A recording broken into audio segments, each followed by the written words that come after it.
Boa noite, meus amigos. Estamos aqui de volta.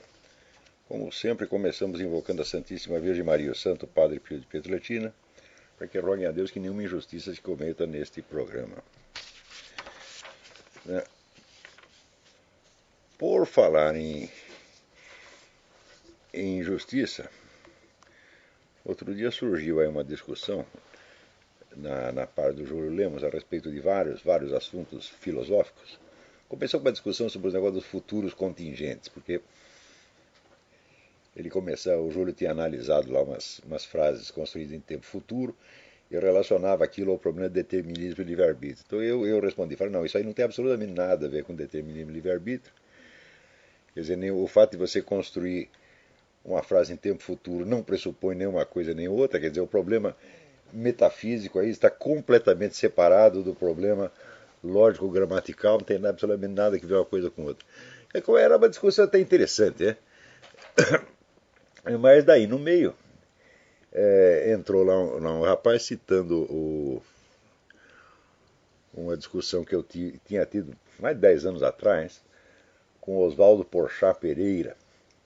Aconteceu o seguinte, o Oswaldo Porchat tinha dado uma entrevista confessando que, vamos dizer, o predomínio daquelas leituras estruturalistas de textos que ele tinha aprendido com Marcel Guerroux e Victor Goldschmidt, de que o predomínio exclusivo dessa técnica na USP tinha sido muito prejudicial para os alunos, porque só os ensinava a ficar fazendo análise de texto e não a ser filósofo realmente.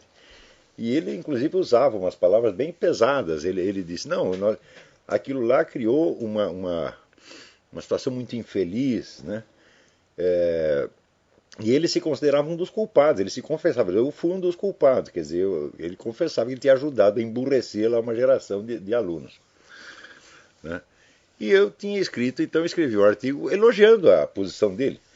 Quer dizer, fazia umas piadinhas com ele, mas nada sério, né? E elogiava o camarada por causa disso.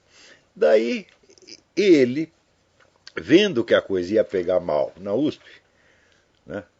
Que os colegas dele iam cair de pau nele, deu uma outra entrevista, dizendo que ele não tinha dito nada daquilo, que eu é que tinha torcido, tinha tirado do contexto as palavras dele, e que eu havia feito uma montagem, etc, etc. E, em suma, estava me atribuindo, ele disse que eu fiz isso com propósito de difamação. Então, o filho da puta está me atribuindo a prática de um crime. Olha, o que eu fiz? Publiquei, então, os trechos completos da entrevista dele, falei, agora vocês analisem se eu tirei a coisa do contexto e se mudei a significação. Quer dizer, eu tinha reproduzido exatamente as frases dele, exatamente com o sentido que tinham no original. Quer dizer, aquilo era um canalha, um vigarista que estava tentando me imputar um crime quando ele estava cometendo um crime naquele mesmo momento. Né? E daí, passados 10 anos, agora surge essa discussão, e no meio da discussão, um rapaz lá chamado Adriano Corrêa diz, não, a resposta do Oswaldo Porchat foi exemplar, porque ele discutia questões de metodologia, mostrando que metodologia também é filosofia. Eu disse, bom, daí eu respondi para o rapaz dizendo, escuta, peraí, este é um aspecto marginal da coisa. Né? Quer dizer, a discussão de metodologia está aí como uma espécie de embalagem para a prática de um crime. Quer dizer, falsa imputação de crime é crime. É impossível que um professor de filosofia da USP, até um aluno de filosofia da USP, não saiba uma coisa dessa. Acontece no Brasil, as pessoas hoje são insensíveis à lei. Todo mundo é insensível à lei, todo mundo se acha superior à lei. Então, porque ele é filósofo, ele acha que ele pode, né, imputar falsamente um crime ao outro. Só porque ele está lá numa bela discussão de metodologia. E eu mostrando, olha aqui, o negócio é criminoso. E o rapaz, o tal do Adriano, insistiu, não, mas é uma discussão de metodologia, essa era a parte esotérica da discussão, ao passo que a acusação que ele fez a você era exotérica.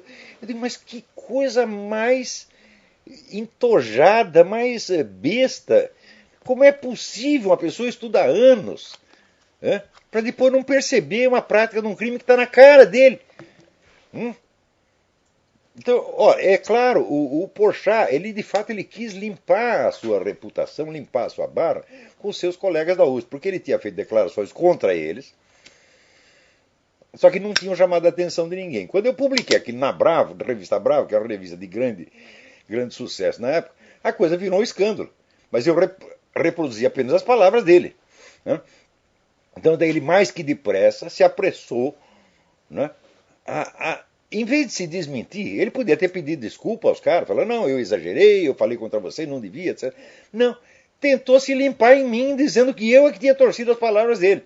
Daí eu peguei, reproduzi tudo, falei, ó, vocês vejam aqui se houve distorção, não houve distorção nenhuma, e esse camarada, ele é, então, como em geral essa turma da USP, é um vigarista, um farsante, um bom filho da puta, e disse naquela época e diria hoje, e repito aqui, Oswaldo Porchat Pereira, você me imputou falsamente um crime, tu é um vigarista, tu é um filho da puta, tá certo? E se encontrar você na rua, eu vou cuspir na sua cara. E daí vem esse rapaz com essa admiração pelo Oswaldo Porchat Pereira. Eu digo, meu filho, escuta, um certo refinamento intelectual não é sinal nem de que o indivíduo está buscando a verdade, nem de que ele mereça respeito e nem de que ele seja nada. O problema é o seguinte, essa turminha que veio dos Wunderblogs, todos eles têm esse culto do refinamento. E agora, no começo era um refinamento mais literário, depois virou um refinamento filosófico. Né? Daí o Júlio Lema não fala 3 palavras sem citar 5 autores com fontes gregas, etc, etc, 5 expressões em inglês, mais 4, 5 em alemão. Mas escuta, mas meu Deus, você não percebe que isso aí é frescura, isso não é filosofia, meu Deus do céu. Quer dizer, o jeito de ficar, né, exibindo cultura, dropping names, né? Fala uma coisinha, eu digo uma coisa e ele me responde com 5 autores. Eu digo, isso chama-se dropping names, né? É você arrotar a importância. Aquele negócio de, o Caetano mora no meu prédio. Né? Meu filho, eu li 100 vezes mais livro de filosofia que você. Tenho muito mais cultura filosófica que você. Só que é o seguinte, quando eu vou discutir uma coisa, eu me atenho ao assunto. E só cito um autor, uma coisa assim, se for absolutamente necessário para o esclarecimento da coisa. Quer dizer, as fontes são uma coisa e o assunto é outro. Você tem que se ater ao assunto e tentar ser o mais simples e objetivo que você possa. Por quê? Porque todos os filósofos fizeram assim. Aristóteles era assim, Platão era assim, Sócrates era assim, Santo Tomás de Aquino era assim. Então, agora, esse entojamento, inclusive, está aqui o próprio Adriano Corrêa, dizendo, não, eu estou querendo aqui sair do Brasil, estudar em Princeton, porque lá é a grande fonte para o estudo da filosofia grega, etc. Você está muitíssimo enganado, meu filho. Em Princeton não tem filosofia nenhuma. Em Princeton só tem também, como na USP, cultura filosófica. Acontece que, como, vamos dizer, as pessoas ocupadas dessa atividade técnico-profissional, que estão transformando a filosofia vamos dizer, numa atividade puramente técnico-profissional, elas são muitas e elas dominaram as universidades. Então, é incrível, essas pessoas adquirem o prestígio de filósofos. Né? Então, algumas são muito boas nessa atividade. Por exemplo, o pessoal me pergunta aqui do William Lane Craig. O William Lane Craig é excelente, ele ficou famoso na polêmica. Né? Ele está tendo essa polêmica com esses ateístas militantes, e ele se sai muito bem, porque ele é um homem de uma cultura monumental e conhece, né, todas as técnicas lógicas, dialéticas, retóricas, etc, etc. Então, ninguém pode ir com ele. Ele é ótimo, só tem o seguinte, o William Lane Craig não tem uma única contribuição filosófica original. Ele é um grande erudito, ele não é um grande filósofo. Ele é um grande erudito em matéria filosófica. Inclusive escreveu, tem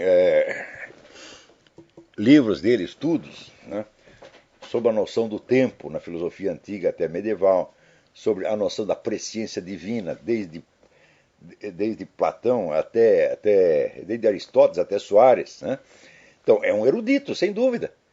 Eu digo, mas espera aí, mas entre ser um erudito em filosofia e ser um filósofo, a diferença é monstruosa, gente. Porque eu digo o seguinte, o erudito estuda filosofia, estuda história da filosofia, estuda os autores filosóficos, os textos filosóficos. Um filósofo não estuda filosofia. Para dizer como Eric Wegener, né? Ele diz, não estuda filosofia, estuda a realidade. Quem estuda filosofia são os eruditos, são os professores. Um filósofo tem que adquirir toda a sua cultura filosófica e depois usá-la como instrumento para sondar a realidade. Acontece o seguinte, só tem um pequeno problema. Enquanto você está discutindo filosofia, ou seja, as questões acadêmicas da filosofia, né, você tem aquela segurança, aquele reconforto de você poder se apoiar no consenso dos seus pares. Então, por exemplo, se você interpreta um trecho de Aristóteles de uma certa maneira, você sabe que existem 100 mil, 200 mil, 1 milhão de eruditos estudando aquilo, e você pode citar 400 deles que apoiam a sua interpretação. Então você está sempre discutindo num ambiente onde existe a força do consenso. Agora, quando você está investigando a realidade, você está investigando uma coisa, algum aspecto dela que os outros não estudaram. Então não tem uma só autoridade na qual você possa se apoiar. Entendeu? Então, por exemplo, tudo que Eric Voegelin descobriu, se foi ele que descobriu é porque ninguém sabia, é?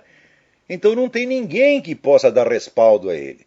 Então a atividade do filósofo é uma atividade de desbravador de continentes cognitivos ainda não explorados, de assuntos da realidade que não são conhecidos. Agora, a passo que a erudição é exatamente o contrário.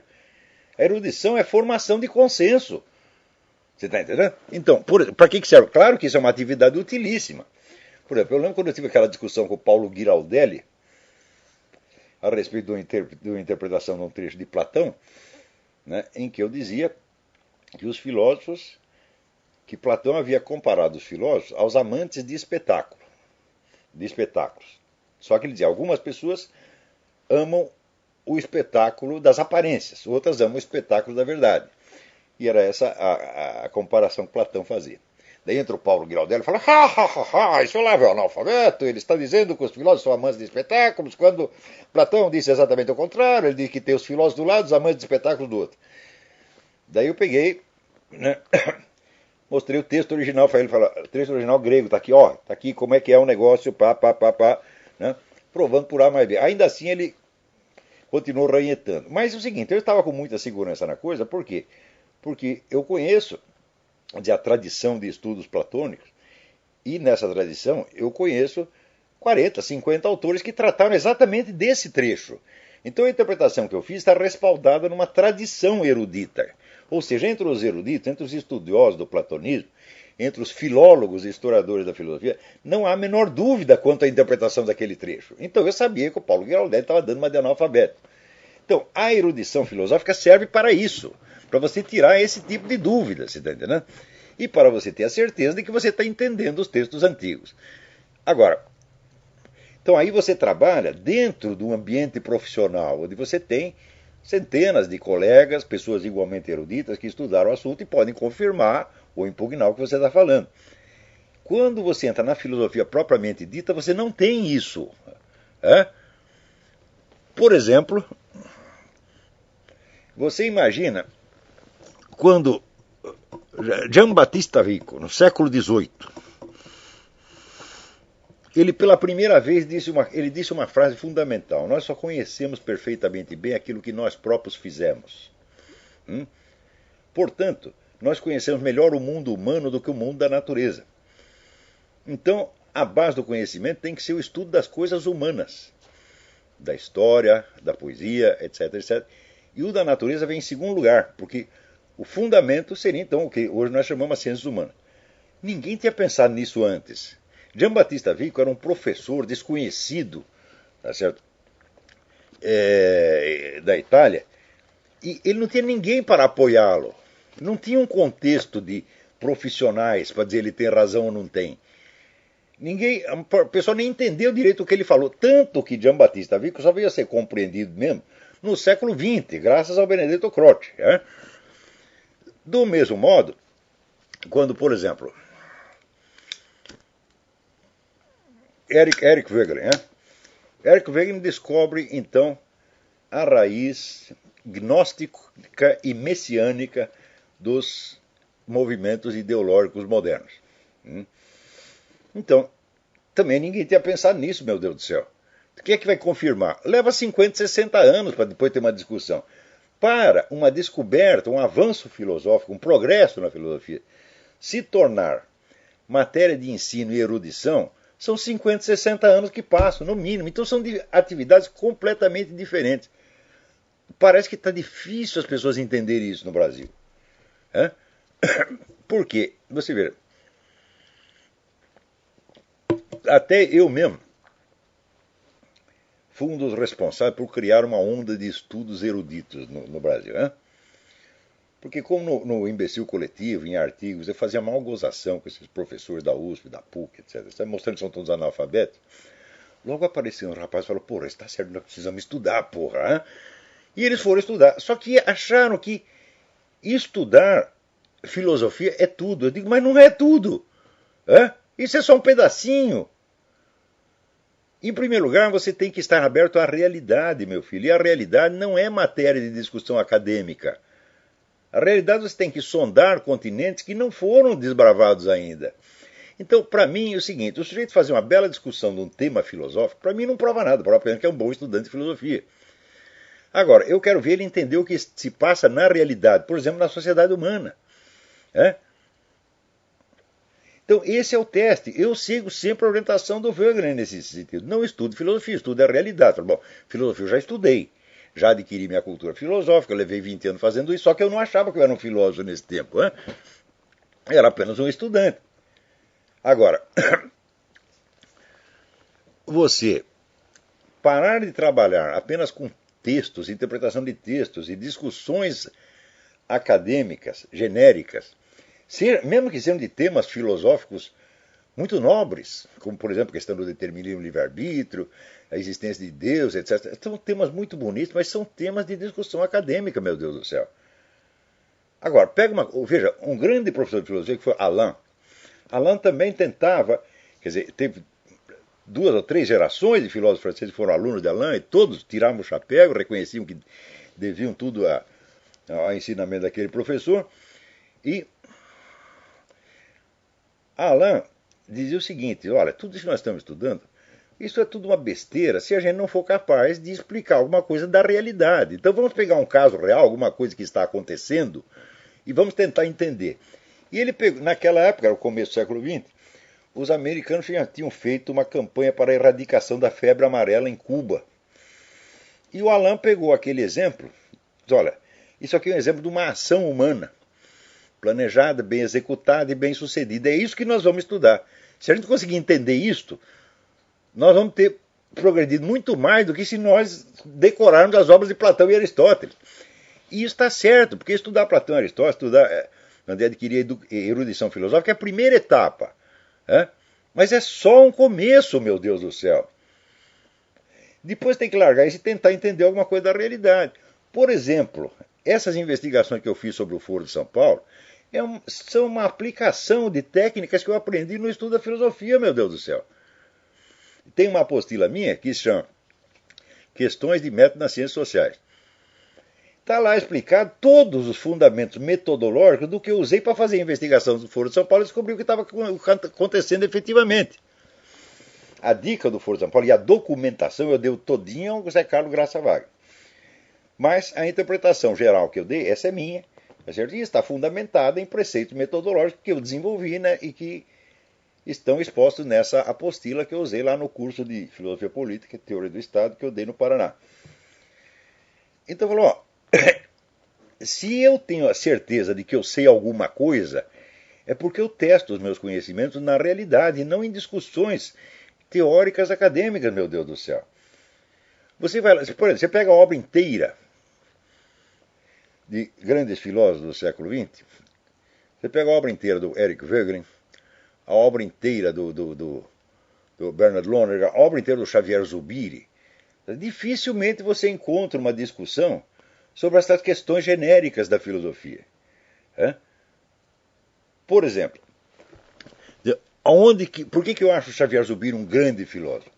Porque ele leu Aristóteles todo, porque ele sabe ler Aristóteles, porque ele faz análise de texto de Aristóteles, tá certo? E porque ele é capaz de discutir questões acadêmicas? Não. É porque ele descobriu uma coisa fundamental. Eu vou explicar para você o que o homem descobriu. Desde o tempo de Aristóteles se acreditava que a atividade da inteligência humana se expressa fundamentalmente no juízo. O juízo é uma afirmação. Então, se você pegar qualquer manual de lógica clássica, ele vai dizer para você que a simples apreensão, quer dizer, você vê uma coisa e saber o que é, por exemplo, isto é um livro, aquilo é uma vaca, isto é um poste, né?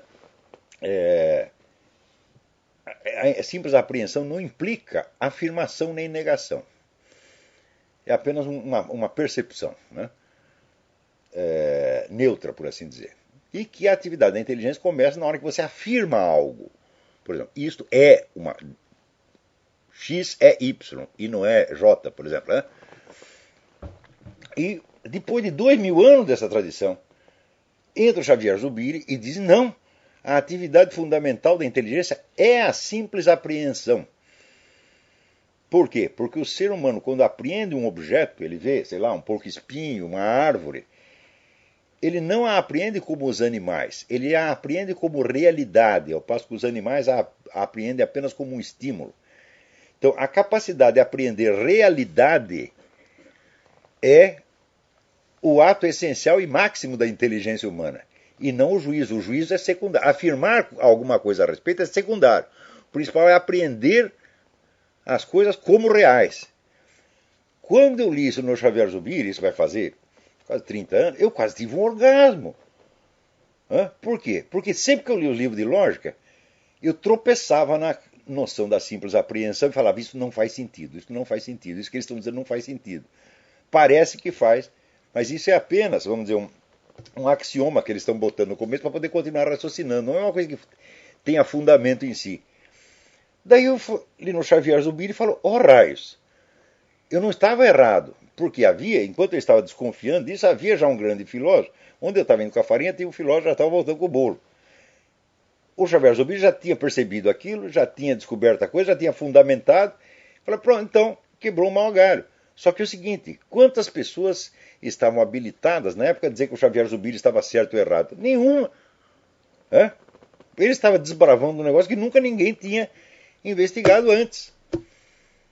Agora, você vê, por outro lado, quando você vê essas discussões, esse pessoal das discussões acadêmicas, esse pessoal que tem muito treinamento lógico, né, e que tem uma formação dita científica, o pessoal, quando começa a discutir um negócio, eles empacam em certas dificuldades elementares e levam a vida inteira para vencer aquela dificuldade. Por exemplo, quando eu falo mal da escola analítica, daí logo aparece uma meia dúzia de cristãos para dizer: não, mas agora na escola analítica é cheia de cristãos, estão os caras que a escola analítica descobriu que a metafísica é possível, que a discussão da existência de Deus é possível.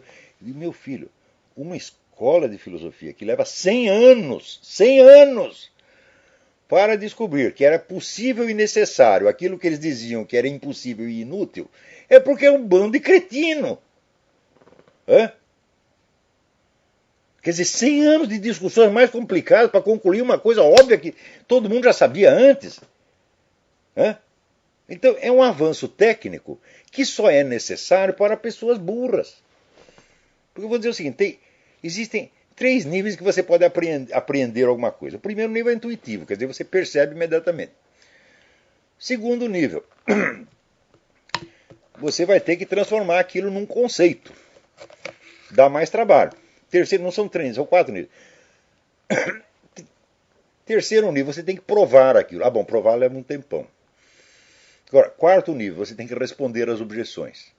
Meu filho, um ato intuitivo leva 1 segundo. A formação de um conceito pode levar algumas semanas. A elaboração da prova pode levar alguns anos. E a refutação das objeções pode levar 1 século. Então, o que você tem que fazer? Você tem que seguir a linha onde está o conhecimento e não onde está a prova, meu Deus do céu. A própria necessidade da prova, às vezes, é um sinal de burrice. Quando a pessoa te pede prova de uma coisa óbvia, tá certo? É sinal de que a mente dela está funcionando apenas analiticamente, sem a capacidade de apreensão intuitiva. Então tem alguma coisa errada na cabeça, no cérebro do cara. Porque você vê, Aristóteles, que inventou a lógica, tá certo? Ele sabia que das coisas fundamentais não existe prova, meu Deus do céu. Agora, os caras querem prova de tudo, inclusive dos próprios fundamentos da lógica. Eu digo: bom, então isso não vai terminar tão cedo, meu filho. Vai virar uma atividade de partir cabelo em 4 e o proveito cognitivo vai ser mínimo. Porque só vai servir para depois de 100 anos, vocês provarem para vocês mesmos alguma coisa que todo mundo já sabia antes. Então, quer dizer, esse aparente refinamento, né, técnico, lógico, isso é uma coisa de gente burra. Então, bom, mas não espanta que é assim, porque você vê, no Brasil, essa semana tem uma pesquisa dizendo que é o Brasil mais admira. O Brasil admira mais Bill Gates do que Jesus Cristo. Quer dizer, qual é a vantagem? O que ele sabe do Bill Gates? É porque ele entende muito de computador. Os caras não sabiam o que é computador, meu Deus do céu. É porque o Bill Gates tem dinheiro. E este, no Brasil, é o mau mérito. Você ter dinheiro. Por que o pessoal admira o Lula? É por causa de alguma coisa que o Lula fez, ou que o Lula é, ou que o Lula sabe. Não, é porque ele subiu na vida. Então, subir na vida e ganhar dinheiro são os valores máximos para o brasileiro. E pior que o brasileiro pensa que os outros é que são assim. Ele pensa que aqui nos Estados Unidos todo mundo só quer saber de dinheiro, todo mundo é materialista. Não. Aqui não é assim. É aí que o negócio é assim. Agora, falar em Brasil, diz que o Obama vai querer convencer a Dilma a ficar do lado dos Estados Unidos na questão com o Irã. Fala, olha, se é que eu conheço o brasileiro, a Dilma vai prometer tudo o que o Obama quiser e vai fazer outra coisa completamente diferente. Por quê? Ela já aprendeu a fazer isso com o Lula. O Lula não fazia isso? Por exemplo, quando esteve o George Bush no Brasil, estava lá o George Bush na sala, trocando beijinhos com o Lula, né? E tendo aquela maravilhosa impressão de que o Brasil estava ao seu lado. E do lado de fora do palácio estava uma manifestação organizada pelo próprio PT, falando horrores do George Bush. Então o Lula saia bem com os dois lados. E a Dilma aprendeu a mesma coisa. Então ela vai concordar com tudo e depois fazer o que lhe interessa. Será mesmo que a Dilma vai romper os seus compromissos com o Foro de São Paulo por causa dos belos olhos do Barack Obama? É claro que ela não vai fazer. Será que, por outro lado, ela vai, né, como diz, botar o pinto na mesa e dizer, não, Barack Obama, nós estamos com o Irã, não abrimos, não é? Também não vai fazer isso. Então todo mundo já sabe o que vai dar. Ela vai prometer tudo e não vai fazer nada. Quer dizer, mas aí é uma conversa entre dois vigaristas, né? Para saber quem vai enganar o outro melhor, pô, é difícil, hein? Agora, esta semana, os deputados e senadores evangélicos ficaram muito bravos com o Gilberto Carvalho, porque enquanto o PT precisou da ajuda dos evangélicos, então puxou saco, trocou beijinho, etc. Agora que já está firme, está já no terceiro mandato, né? Eles querem, é importante receber ordem lá de cima do seu Jorge Soros e não sei o quê, de implantar o aborto de qualquer maneira. Então eles querem jogar os evangélicos fora. Digo, mas escuta, e agora os evangélicos descobriram isso, mas, pô, eu estou dizendo isso faz 20 anos, porra! Eu estou dizendo que eles vão usar você e jogar fora com papel higiênico, mas quem é que não sabia, pô? Deve que esses caras estudaram filosofia analítica para levar tanto tempo para compreender o óbvio, Então vê aí o senador Magno Malta dizendo esse ministro Gilberto Carvalho é um safado, é um bosta, é isso, é aquilo, tem toda a razão. Só que primeiro, não é culpa do Gilberto Carvalho, porque você fala do Gilberto Carvalho, mas quer preservar a Dilma. E mais ainda querem preservar o PT. Então vocês estão caindo de novo no mesmo erro. É que nem no tempo do Lula, o pessoal falava mal do mensalão, mas eu, não, mas não toquemos do presidente. E você chega em Cuba, todo mundo fala, o regime é uma merda, mas o comandante é maravilhoso. Putz, que pariu. É o cordão dos puxa-saco. Quer dizer, se o regime é uma merda, o chefe dele também é uma merda. Se o governo é corrupto, o presidente é corrupto, porra. E se a política do governo Dilma é abortista, a Dilma é abortista. Agora, vocês, evangélicos, vocês, bispos, etc., vocês ajudaram a limpar a imagem dela. Vocês falaram para o Brasil todo, não, ela não é abortista de maneira alguma, vocês podem confiar, podem votar. Vocês estavam mentindo. A mulher é comunista, marxista, ela está cagando por esse negócio cristão, vocês não entenderam ainda, porra. Esse cristianismo dela é tão verdadeiro quanto uma nota de R$32, porra.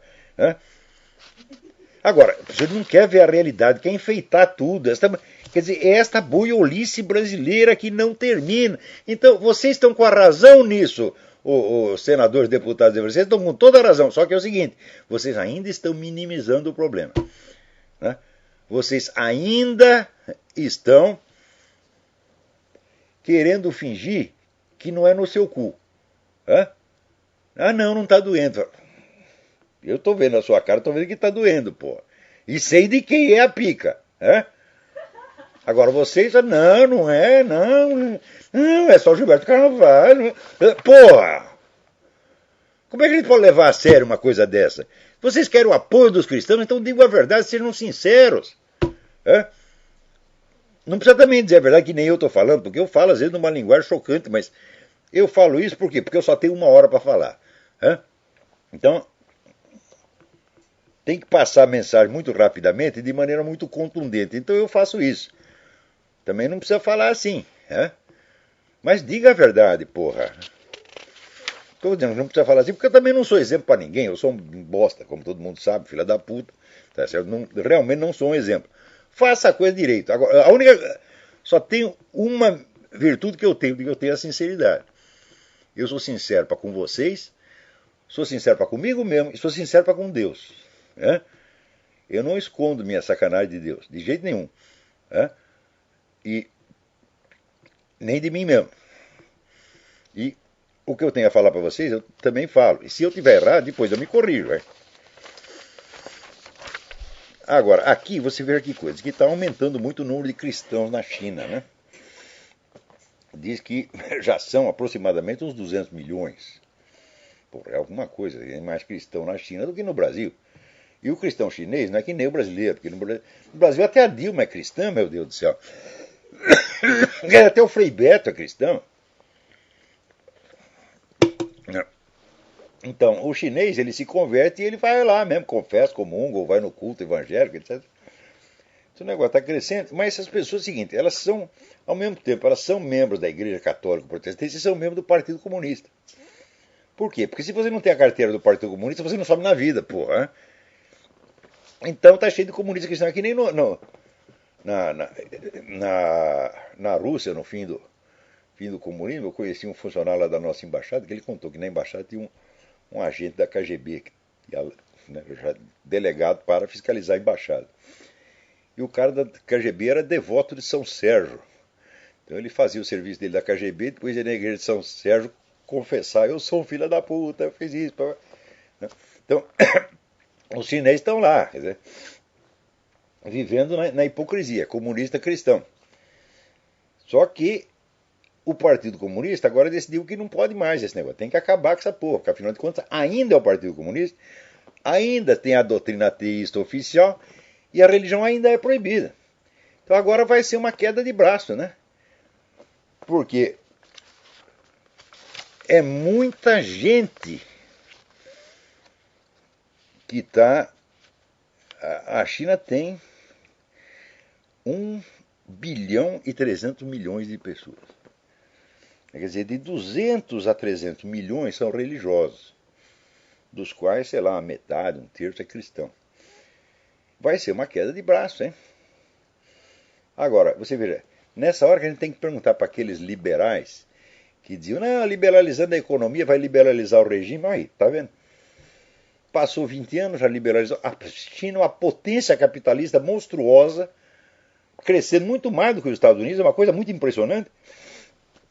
Mas eles conservam aquela rígida estrutura burocrática repressiva do regime comunista, e quem manda ainda é o Partido Comunista, porra. A comunista é assim mesmo. Quer dizer, ele está vendo que o que funciona é o capitalismo. Mas, como diz, ele não larga a rapadura, porra. Você vê, a Rússia, logo no começo da Revolução, ela escapou, vamos dizer, da miséria, escapou de morrer de fome. Por quê? Porque voltou ao capitalismo com a tal da NEP, a nova política econômica do Lenin. Liberalizou a economia, então a Rússia começou a ganhar dinheiro. Né? Mas largou de ser comunista? Não. Quer dizer, os caras veem, a experiência deles comprova que a economia socialista não funciona, o que funciona é o capitalismo. Então a gente faz o capitalismo, mas nós continuamos, né, conservando todo o poder no Partido Comunista. Que eles são mesmo os filhos das putas, né?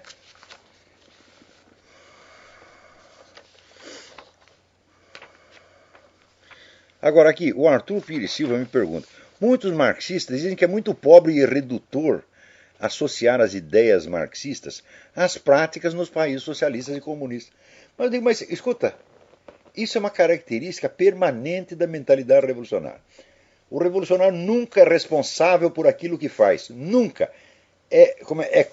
assumir a responsabilidade pelos seus atos e pelas consequências dos seus atos é contrário à lógica da mentalidade revolucionária. Então é o seguinte, o sujeito faz uma revolução no país, toma o poder, implanta o regime comunista, mata a gente pra caralho, reduz o país à miséria, e daí diz, mas isso não é o comunismo. O comunismo é lindo, portanto esta merda que eu fiz não pode ser o comunismo. Então, o que faz? Ele tem o direito de fazer toda a merda que quiser e a imagem do comunismo permanece linda e pura e intocável. Mas quem não percebe que isso é empulhação? Então, experimente aplicar o mesmo raciocínio, né, ao capitalismo. Você pega um país que deu errado e diz, mas isso não é um país capitalista que deu errado, diz, mas isso não é capitalismo. Por exemplo, você pega os altos níveis de corrupção que tem aí nas grandes firmas hoje em dia, e daí os caras vão dizer, mas isso não é o capitalismo. Eu digo, não, isso é o capitalismo sim. Não existe capitalismo sem o risco das fraudes, porra. Então, você, quando quer uma coisa, quando você quer a causa, você tem que querer a consequência. Agora, você pode lutar para atenuar ou suprimir as consequências. Agora, se você quer o socialismo, meu filho, você quer repressão, você quer genocídio, você quer miséria, você quer sofrimento para todo mundo, é isso que você quer na realidade. Mas quer que a imagem do comunismo continue intacta e sacrossanta. Então é claro que isso é uma vigarice, porra. Só que essa vigarice não é ocasional, não é que eles estão sendo hipócritas. Não, eu já expliquei que isso é, vamos dizer, que o descompromisso com as consequências de seus atos faz parte estrutural da mentalidade revolucionária. Por quê? O revolucionário age em nome do futuro. Então, em nome do futuro, ele quer reunir uma autoridade e um poder grande no presente. E ele legitima essa autoridade e esse poder com base numa promessa de futuro. Quando é o futuro? O futuro é sempre futuro, meu filho. É que nem o Brasil, que é o país do futuro e sempre será. Então, o comunismo é o futuro da humanidade e sempre será, porra. Vocês não entenderam ainda? Portanto, o que quer que os comunistas façam? Não é o comunismo ainda. Então você está autorizado a fazer toda a merda do mundo. Por quê? Porque você só tem satisfação para estar perante o tribunal do futuro. Quando se reunirá esse tribunal? No futuro. Então, à medida que eles vão avançando, o futuro vai avançando, você vai empurrando aquilo com a barriga. Esse raciocínio, que é a distorção da percepção de tempo, já expliquei 1000 vezes, isso é elemento inerente à mentalidade revolucionária. São todos assim. Então não é que o indivíduo está sendo infiel à sua ideologia. Não, essa ideologia dele, ela em si mesma é vigarice. Está aqui o Marcelino Cardoso, diz que fiz as aulas, essa experiência na universidade, assim, os caras são doutores em boiolagem e as alunas em ciências da putaria e todas em ciências da burrice. Eu digo, mas eu estou dizendo que é assim mesmo, esse negócio da educação brasileira é uma coisa indescritível. Mas não é só a educação, não. Alguém aqui me manda, Ver, saiu na página do Yahoo uma reportagem dizendo o seguinte, que agora já virou epidêmico no Brasil a seguinte coisa. Chega um menino imigrante, o cara vem lá do Nordeste, do Amazonas, do Raicopar, todo fudido, chega em São Paulo, no Rio de Janeiro, com a mão à frente e outra atrás, ele já é cooptado para ele ser traveco. Aqui, nós temos uma profissão para você aqui, meu filho, vai dar um pouco no seu cu, mas e é perfeito, tá certo? Então toma lá o sutiã, toma lá a calcinha, passa lá uns batons no cara, e você vai para a rua rodar bolsinha, porra. São os meninos de 10, de 12, de 14 anos, tá certo? E isso já virou endêmico, tá certo? No Brasil. Não é lindo? Mas se vocês estão ensinando os garotos na escola a fazer isso, por que o garoto que não tem escola também não pode fazer? Não é isso? O que vocês podem ter contra, né, a prostituição infantil se vocês mesmos as estão ensinando nas escolas, porra? Será que só pode... Não, é prostituição amadora, né? É gratuita, né? É gratuita porque é subsidiada pelo governo. Então o governo tem um monopólio estatal da prostituição infantil. Pode ensinar isso nas escolas, né? Para as crianças darem para os seus professores, para darem para os assistentes sociais, etc. Mas tem que ser de graça, por quê? Porque é subsidiado pelo governo. O governo é que paga o assistente social, né? Paga a escola, etc, etc. Então, isso aí pode. Agora, se o garoto, né, vai rodar a bolsinha na rua, então ele vai preso.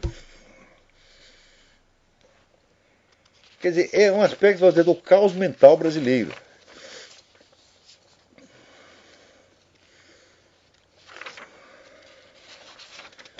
Agora, aqui, o Fernando Pavlov, aqui, pode ver lá no site Fernando Pavlov, com W, Pavlov, não é com V, é com W, pavlov.wordpress.com. Ele escreveu uma matéria excelente sobre o meu debate com o Alexandre Dugin. Ele já escreveu faz algum tempo, mas eu não tinha percebido agora que ele me mandou. Isso aqui está ótimo. Quer dizer, o sujeito percebeu ali que eu provei alguma coisa que o Dugin não provou nada. O Dugin só ficou pulando fora e querendo parecer bonito.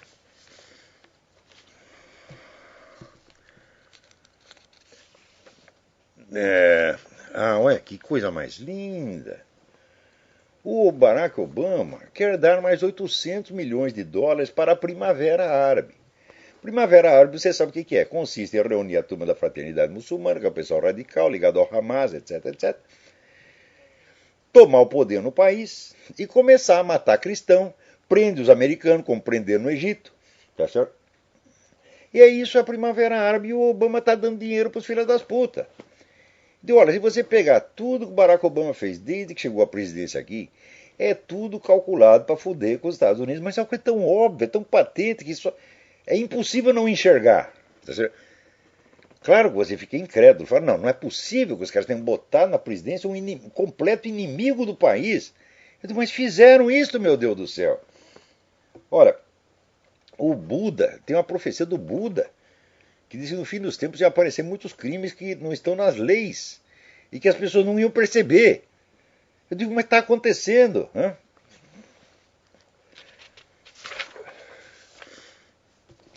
Agora aqui, é um negócio incrível.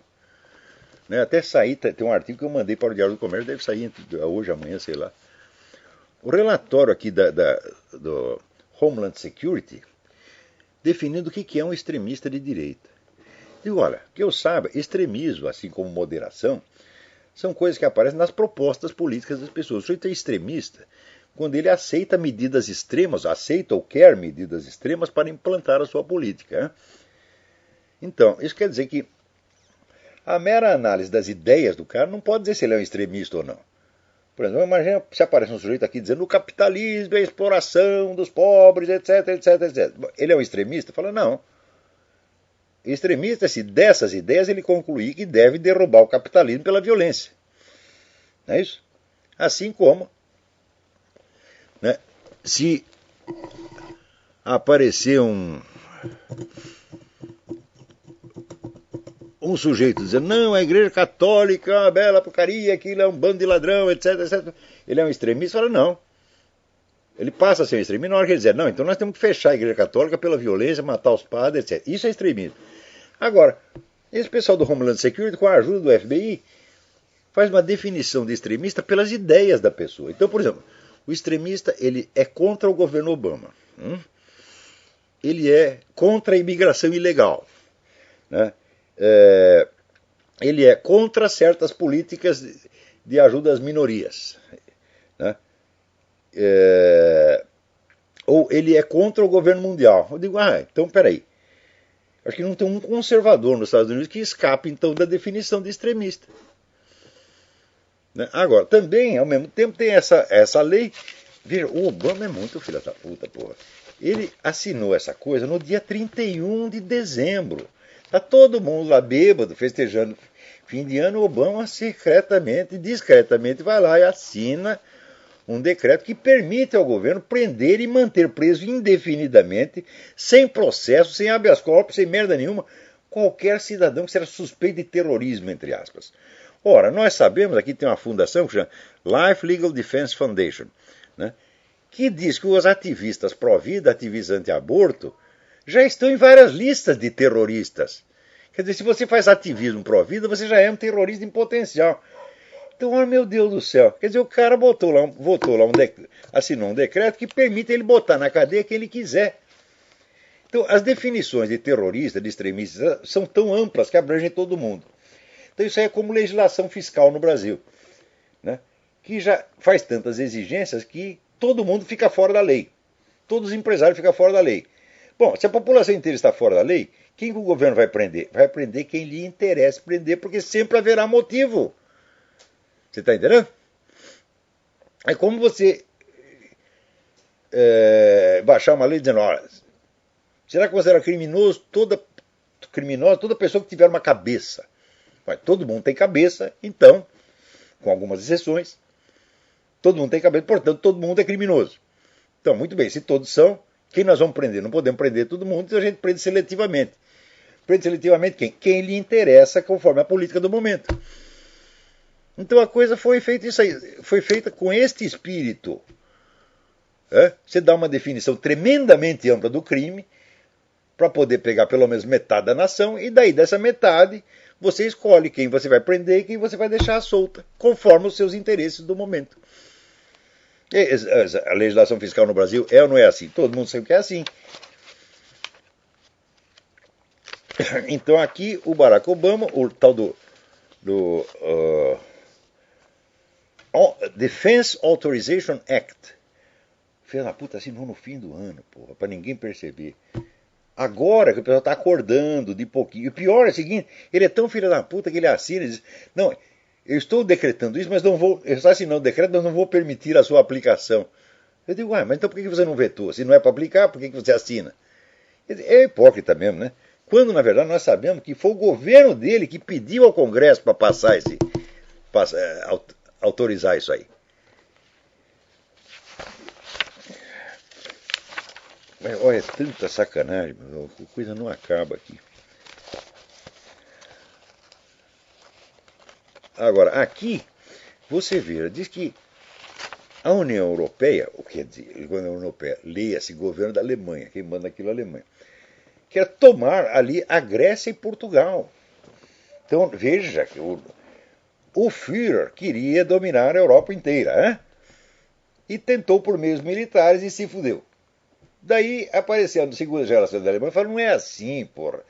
O Führer estava desatualizado, esse negócio de guerra, é de antigamente, agora nós temos que fazer um negócio aqui na contabilidade, no banco, né?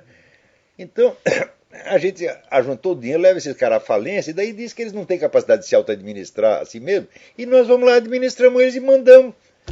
Então, quer dizer que a União Europeia está realizando o ideal do Führer. A Alemanha está mandando a Europa, porra. Então, é o velho imperialismo germânico com outro nome. E é sério mesmo, estamos dizendo com toda a seriedade. O governo da Grécia, a Grécia e Portugal precisam nos ceder a sua soberania, temporariamente, é claro, né? Então nós vamos governar a Grécia e Portugal, depois nós devolvemos para a sua população. Devolve o caralho, pô. Que sentido faz? Você pega a soberania e devolve a soberania? Soberania que é dada pelos outros não é soberania, pô. Quer dizer, eles estão corroendo mesmo a noção de soberania. Agora, aqui, pela lista do Homeland Security, se você diz que o governo mundial está acabando com a soberania dos países, você já é suspeito de extremismo. Então, olha, o que os caras estão preparando aqui vai ser um negócio para choro e ranger de dentes. Espera aí, o nosso tempo está acabando. Agora, veja, o Supremo Tribunal Espanhol condenou esta quinta-feira o juiz Baltasar Garzón a 11 anos de desqualificação profissional, cassado das atividades de juiz, por ter ordenado escutas ilegais. A escuta ilegal foi o crime do Richard Nixon, né? E esse Baltasar Garzón já fazia isso fazia anos, né? Então ele mandou um monte de gente para cadeia. E era tido como um herói. No Brasil, todo mundo achava o Baltasar Garzón um cara mais maravilhoso. Queria até chamar ele para ele dar uma assessoria. Como acabar com a corrupção no Brasil. Tá aí, ó. Como é que acaba a corrupção? Fazendo escuta ilegal.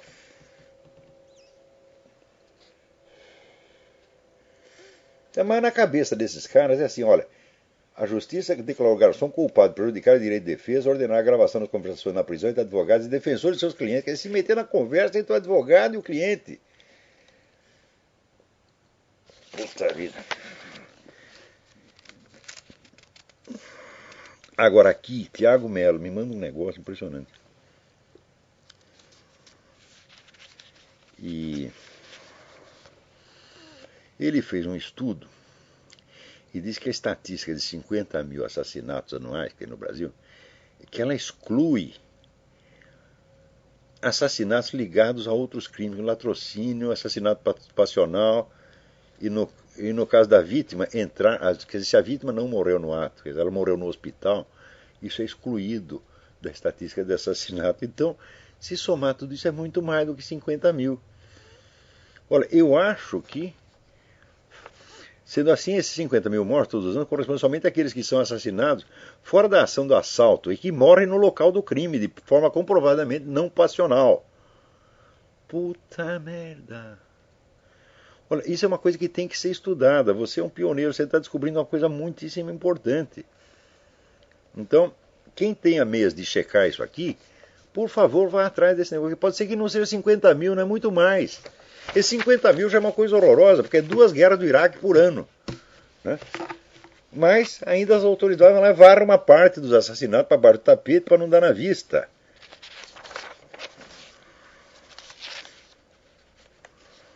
Agora, você vê, aqui nos Estados Unidos, o número de pessoas que dependem do governo, dependem de ajuda do governo, já está em 23% da população. Quer dizer, onde se acha que pode terminar uma economia que tem que sustentar 23% da população? E como é que eles fazem para sustentar isso? Aumenta o imposto e aumenta a dívida. E a dívida significa o quê? Dinheiro tomado emprestado da onde? Da China. Então a China vai se tornando dona dos Estados Unidos. Para o seu Barack Obama poder distribuir dinheiro e se brincar de pai dos pobres.